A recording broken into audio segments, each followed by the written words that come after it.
Hi, Desire from Groovy Entertainment. Today we got another book on tape to play for you. Today's book is Paul Bunyan from 1980, so let's get started.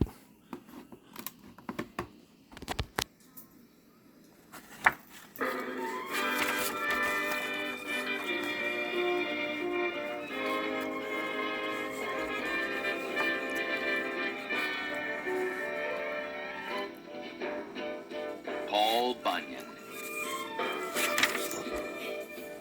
Prologue. Probably no American folk hero is as famous as Paul Bunyan. According to all the stories told about him, he was the biggest and the best at anything. He also practically built the United States single-handedly, causing such familiar sights as the Rocky Mountains and the Mississippi River. Well, no one believes everything about Paul Bunyan, but you can believe in his spirit and his courage and his determination to succeed. These things were part of all the brave men and women who helped to build and tame a young, wild country. Paul Bunyan was a logging man who never had an equal. Right from the beginning, he knew what he would be, a lumberjack. Paul was born and raised near a logging camp.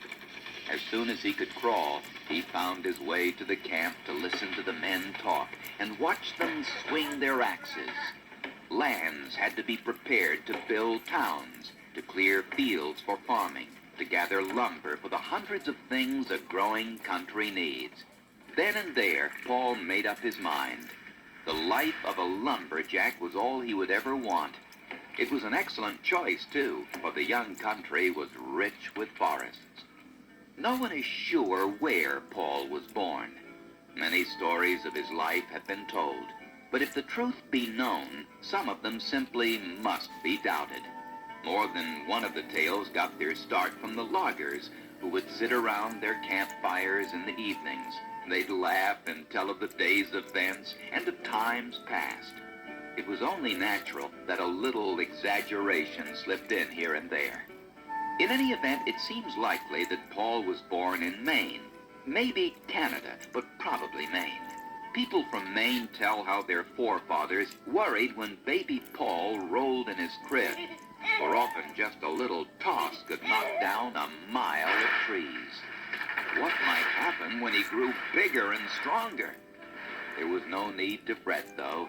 For being a natural-born logger, he had love and respect for his magnificent surroundings. He hardly ever took a misstep, seldom had an accident, and he always thought carefully about every move he made. As you've probably guessed by now, Paul was one extraordinarily large fellow by any standards. At birth, he weighed 86 pounds, give or take a few. When he was a youngster, he quite naturally ate enormous amounts of food. One day, it is said, he ate 74 buckets of oatmeal and drank 14 gallons of milk. There were other growing pain problems for Paul. For one thing, there was the matter of clothes. He kept growing so quickly in every direction that his mother had to make changes in his pants almost every week. And until his feet stopped growing, he didn't wear shoes. Imagine what a task that would have been, making new boots every few days. For some time, it's been said, Paul simply wore sheets for socks and kegs for shoes. When he finally reached his full size, Paul was of majestic proportions. Early settlers in America used to refer to themselves as "we people," because they claimed they came up only to Paul's ankles. Others will tell of his being taller than all but the highest of the pines, but more likely, he was somewhere in between. According to a good source, when Paul sat down, he needed 50 tree stumps to sit on. That's how big he was. Maybe, maybe not. In any event, Paul made quite an impression.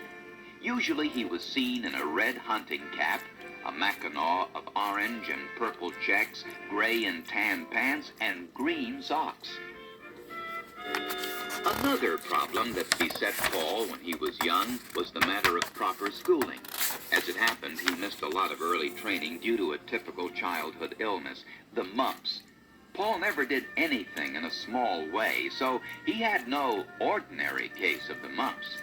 A host of doctors came to his home to cure him, but unfortunately about 11 years passed before Paul was able to get to the schoolhouse.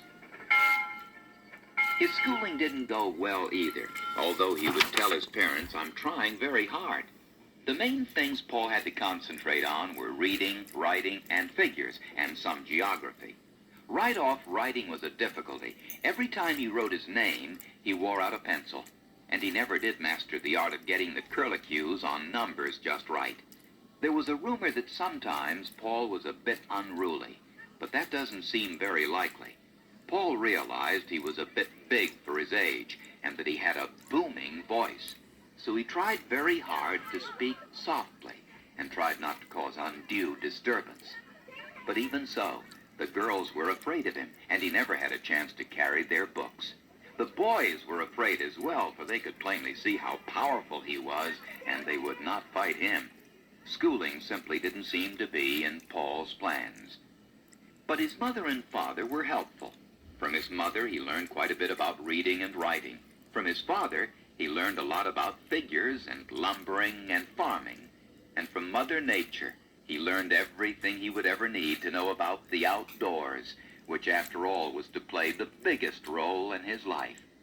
Besides, Paul himself was a most inventive fellow. He was always solving tricky problems, and this led to many of the machines and ways of building and figuring that we use today. As happens to many young people, there came the day when, although still very young, he felt the need to leave his parents' farm to seek his own way, which of course had to be logging. "I have to seek my fortune," he told his parents. Paul's father, disappointed as he may have been, understood. He gave him a bit of money, some worthwhile advice, and his first pair of shoes.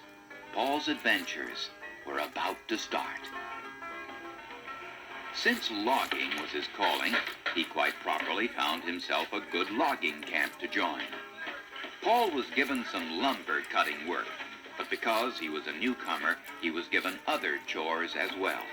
One job, it has been said, was that of a day breaker. The cook would send Paul up into a mountain with an axe to break day. Paul was so quick he could always get his job done and get back to camp to call the men to breakfast long before daylight got there. He was also required to blow the dinner horn for the cook. As time passed, Paul grew stronger and faster. He quickly learned how to square a tree, which a logger has to know. Squaring a tree is tricky. First, the bark comes off. Then most loggers have to hack and hack until they get a log with 4 even sides. But not so with Paul. He could do it with just 4 cuts, one on each side of the tree, and the job was done. After working about 30 minutes or thereabouts, he would have approximately 1/3 of an acre of trees all upright and clean.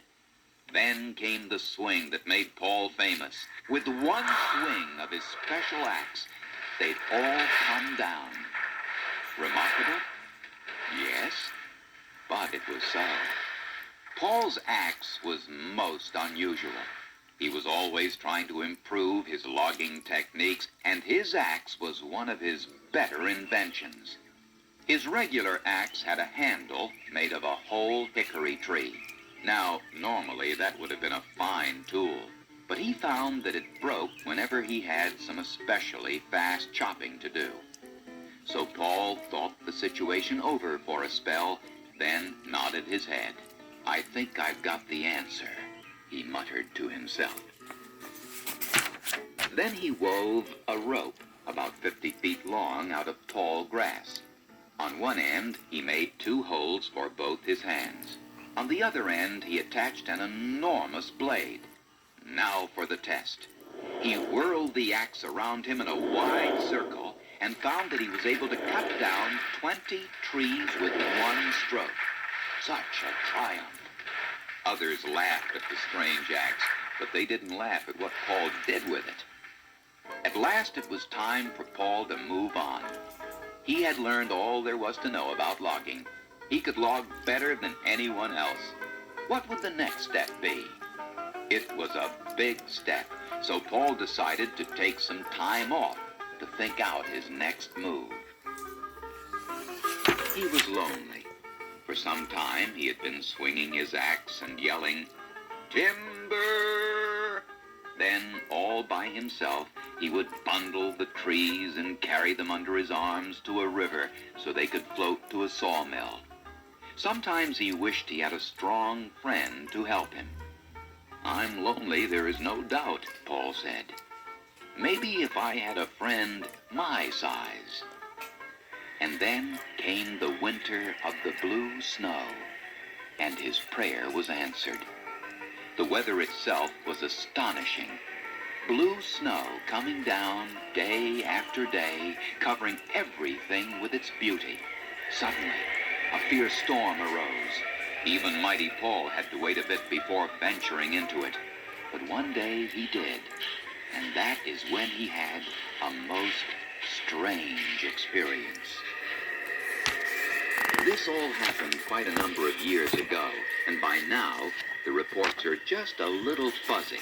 But no matter, the end result is what counts, and here is what took place. While he was walking in the delightful blue snow, Paul tripped over something. Suddenly, he heard a mooing sound. Curiosity caught him. He had to take a closer look. What he saw, of all things, were two enormous hairy ears poking through the snowdrifts.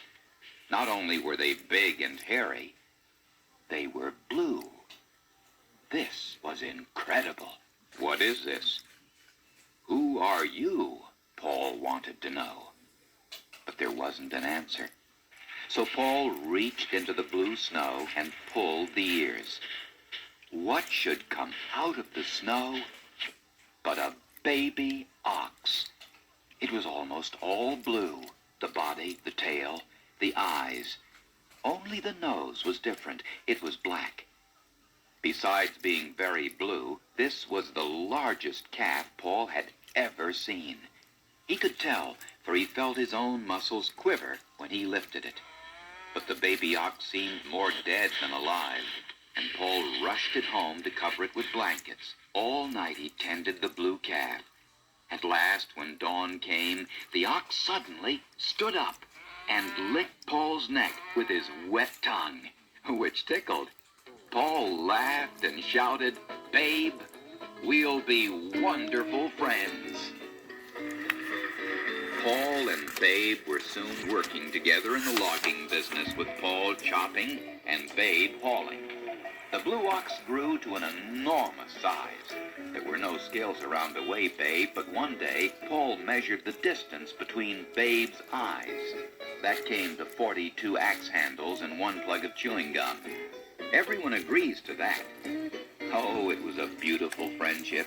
There wasn't anything the two couldn't work out together, no matter how tough the problem. One of the problems for Paul was that Babe had an enormous appetite.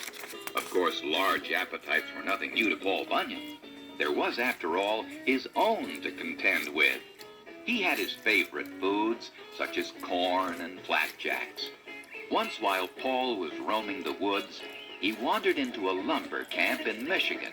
There he made friends with the cook, and a good thing too, for Paul was quite hungry after his trek. The cook put his 22 helpers to the task of feeding this giant of a lumberjack. It took the crew 3 hours to fix a meal worthy of his appetite. If this account of the menu had been passed down by word of mouth through the years, it might seem somewhat exaggerated. As it is, the list of food Paul ate comes straight from the cook's own records, so there can be no mistake about it. The order in which he ate these foods probably doesn't matter. It didn't to Paul. "I'm one hungry fella," he announced, and then he began.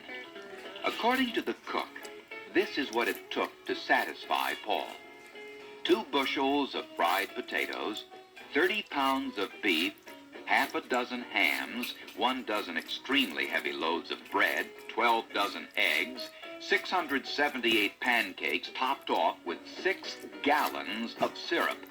And all this was washed down with approximately 7 gallons of coffee. That was a rather unusual day, to be sure, considering Paul had walked a long distance. But even on other days when he wasn't quite as hungry, the dinner table menu was still rather staggering, or it would be for an ordinary person. Paul recalls a time, though, when he actually did not finish his dinner. There was a reason for this. There had been a corn roast in the camp when suddenly the temperature changed drastically.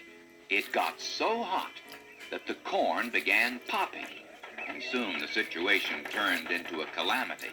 The corn piled in drifts, covering the cookhouse and living quarters. It frightened the birds, who thought it was winter and took off for the south. It is said that even Babe the blue ox turned bluer because he thought snow was falling. What was there to do but eat the popcorn? The other lumberjacks ate and ate, and so did Paul. Soon the men, their stomachs filled, were shoveling popcorn into Paul's mouth. Finally, the popcorn was gone, and Paul's appetite had dwindled.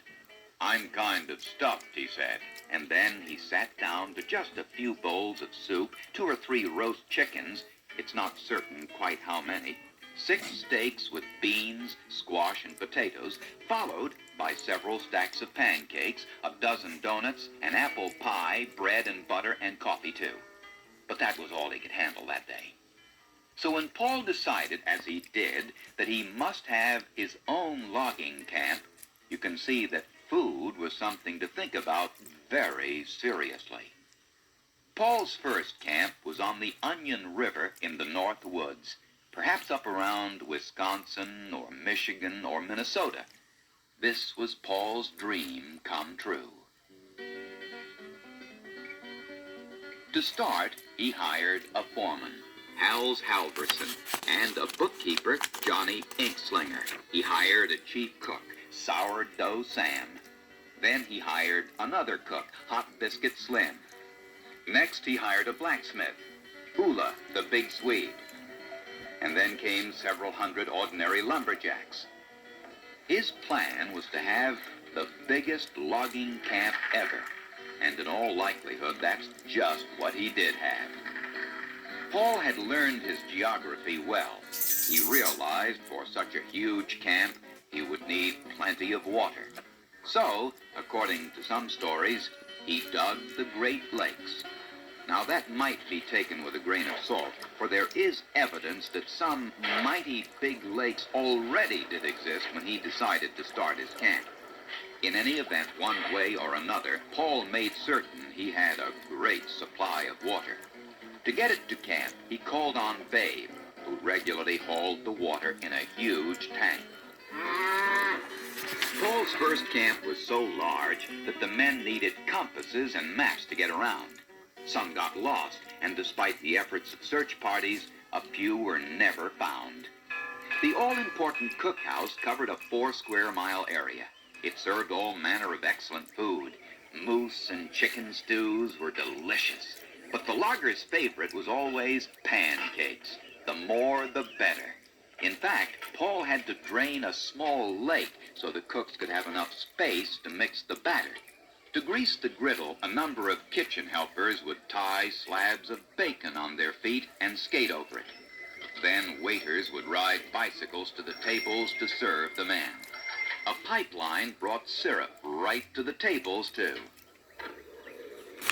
My lumberjacks love their hotcakes. Why make them wait? Reasoned Paul. Who will ever know how many flapjacks they ate at a sitting?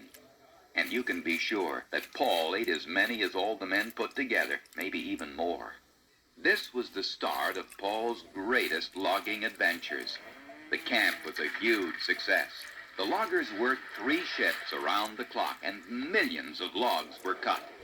But Paul always replaced the cut trees with new seedlings. There probably was little of this country that Paul didn't see, or few places he didn't work. He worked in the Dakotas, Oregon, and Washington, besides working in the North Woods. Wherever there was a tree, that was Paul's business. Moving on to new areas never was too difficult. The men simply loaded their equipment in wagons, while Ulla, the blacksmith, placed wheels under the dining room, the kitchen, and the bunkhouses. Then Paul roped them together with big chains, and Babe, the blue ox, went to work, pulling the whole caboodle like so much straw. If that sounds like some kind of a special feat for Babe, well, it's not so. There was a time, for instance, during logging days in Wisconsin, when Paul had to use a road so crooked that it couldn't find its own way through the forest. It was such a tangle that loggers starting home for camp would meet themselves coming back. There was only one thing to do. Paul hitched Babe to the end of the road, then stood back and encouraged the big blue ox to pull. "You can do it, Babe," he cried. And how that ox strained and yanked and grunted. Then there came a deafening crack, and the road gave in to the mighty Babe. When everything quieted down, there was the road, perfectly straight. How like his master Babe was. What endurance and strength. Of course, Paul did have special abilities. He was a man of the forests, a logger supreme, with a special understanding of the ways of all nature's creatures. It has been said, and there is no reason to disbelieve it, that Paul Bunyan was by far the best logger, hunter, fisherman, tracker, runner, mountain climber, log roller, and yeller. He was master of all kinds of outdoor activities. Evidence of that fact is everywhere. And of course, Paul was very good at problem solving, which is what led to many of his inventions. Some of them somehow have become lost in the dust of time. Others are incorrectly said to be the work of more famous inventors. But the stories tell and the records clearly show that Paul was the source of many important inventions. Take the simple donut. The donut was Paul's doing. One day, he noticed that a cauldron of sourdough had boiled over. The cook was upset, but when the pot was removed, there sat a roll of dough with a hole in it. Paul gazed at it thoughtfully, then pried it loose and tossed it to his men. "Thanks, Paul," they called back. "It's wonderful. What an idea." So the donut was born, and it's still everyone's favorite. Paul also invented the grindstone and a chain axe that lopped off 4 trees at once. He designed a steam shovel to dig up vegetables. This was necessary because Paul grew vegetables of such a size that mere hand digging would not work. There have been numerous other accomplishments linked to Paul. For one thing, he tamed many periods of dreaded weather, sparing the lives of thousands. He straightened the Round River, no mean feat. It is said that he dug the St. Lawrence River, for a handsome price to be sure. He freed the Yellowstone River from the Missouri River, where they had become frozen together. Paul also caused the Rocky Mountains and the Appalachian Mountains to form. While he was digging a canal in the middle of the country to float logs, dirt flew violently to the right and to the left. The Rockies grew on one side and the Appalachians on the other. When the canal was done, Babe kicked over a bucket of water, and the canal was named the Mississippi. At least, that's what some of the tales tell. If it concerned the outdoors, you can just about be certain that Paul had something to do with it. And now you wonder, whatever happened to Paul Bunyan? Has he gone? Disappeared? Has he faded into a chapter of a storybook? Is he just a legend? Someone the young people and old-timers talk about from time to time? The answer is, no matter what you think, Paul Bunyan, the master woodsman of all time, is still with us.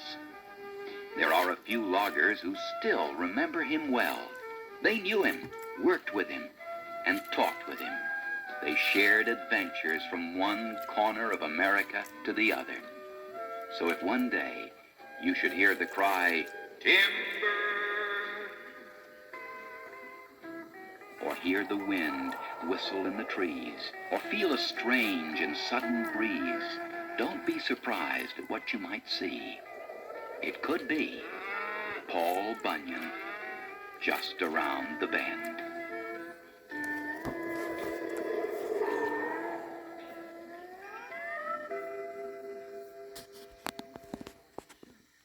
So that was Paul Bunyan from 1980. So if you like, subscribe, share, and comment, and have a groovy day. Our next book will be